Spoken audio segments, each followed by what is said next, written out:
Lanning, and we're here for part two of our artist spotlight for this wonderful Friday. I just wrapped up my 40-hour class here Making Monsters 101, and I had such a special time with everybody here, and I wanted you to meet my friend Bianca. Hi guys. Hey. Actually, let's start the right way. Can you hold that up? I absolutely can. Shit. Actually, there you go. Take it towards the camera. Down? Yeah, right there. And over a little bit. And angle it up towards There we go. Right there, right there. That's low tech, but we want you to see Bianca's information, and I think you'll understand why. Well, thank you. Yeah. But yeah, if you ever need to contact me, you can reach me anyway through there. I respond quickly, so. Beautiful. Come on back.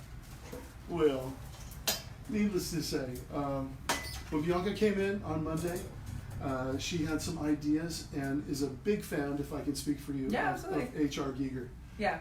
In this shop, I've got all kinds of Giger toys and all kinds of, I put my space jockey, my foam one from NECA, very close to Bianca to try to influence her and nudge her into Giger land. And something really special happened. Yeah. And let's see the references. Do you have your laptop? Yeah. Okay. I want you guys to see where she started this discussion. So you could These see were the them on references. there. But yeah, sort of started with the Giger statue. Mm-hmm. There's this alien. Now she kind of got the jaw. She got this jaw from this Giger. I think the inspiration for that. Go walk that up to that. Let them see where you were looking. See that jaw, that proud jaw on that? I think she emulated that beautifully. And these are some of the other original inspirations. And while you're there, show the other ones as well. But as you can see, my thing's kind of changed a bit. But that's where it started. That's where it started. And let's talk about what changed. I think 1 or 2 days in, you started talking about Elf. Yeah, I really liked the idea of the elf ears. I've always kind of loved elf ears. And I liked the idea of the angle with them, with the shape of the head. And, the flow. Yeah, everything we did. And then we got this nice little sort of leaf form that also was like, oh, okay, like maybe we'll do some petals. Maybe it'll be sort of like an elfish creature. And then it's sort of transformed into a like kind of fish creature. We put the fins and everything, but it definitely has a little bit of all those inspirations in it, but I would definitely say it kind of ended on a sea monster sort of. Yeah, as a female hydrodynamic. You can imagine this character going through the water.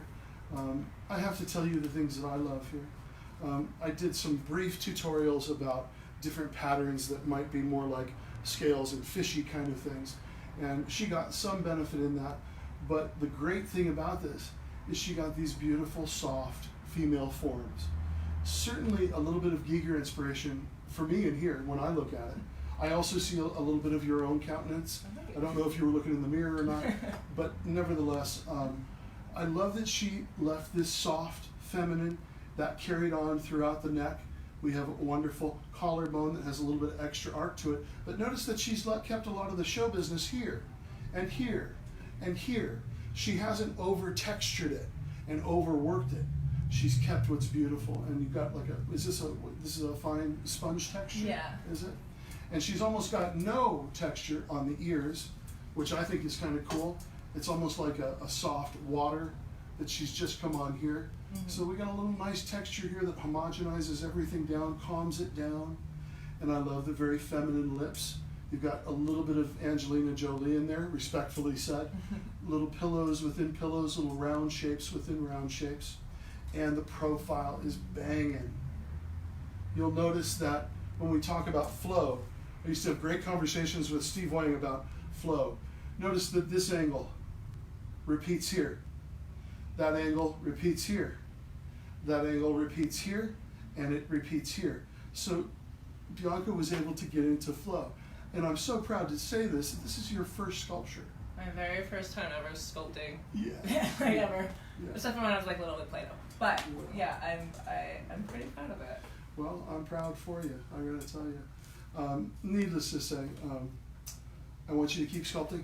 I definitely will. you've like got a little bug in me now. Like, Good, knocking those off. good. And you guys have seen me talk many times about this.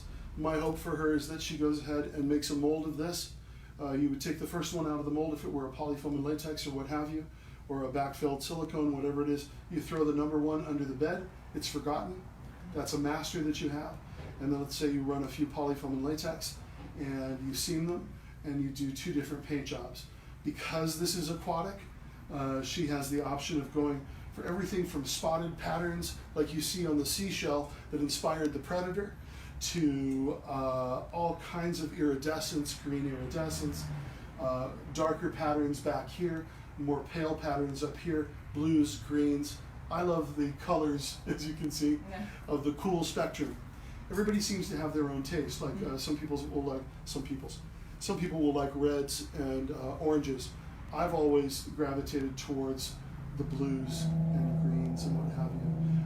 I do want to mention one of her secrets, not a big secret here, but these are just taxidermy eyes from our friends over at Silpac in Burbank, California. Bianca walked in and saw these. I think they were about $30. Yeah. And so worth it. Absolutely. I think they brought the piece together because I was definitely the eyes.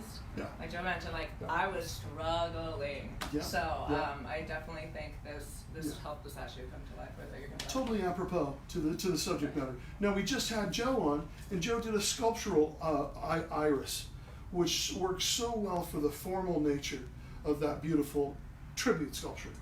Her going for the glass eye, it's just fun because you're right there in the playing field, don't even have a paint job yet, and you already get that kind of buzzed out realism in the glass. 2 different treatments, both have equal value.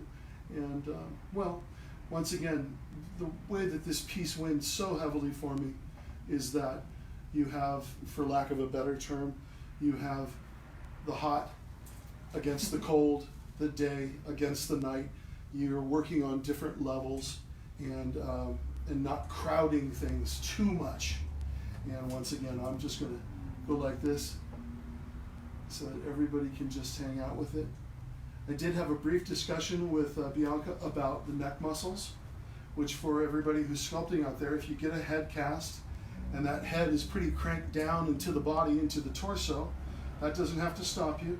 She did a beautiful drawing of long muscles here and was able to expand the neck and get something more feminine by pushing the collarbone down and elongating those muscles. And once again, it's just beautiful. I don't have anything else to say other than bravo. Thank you. We can't wait to see what you sculpt next. Awesome. Well, thank you for everything. Yeah, I truly appreciate my it. pleasure, It's been awesome. my pleasure.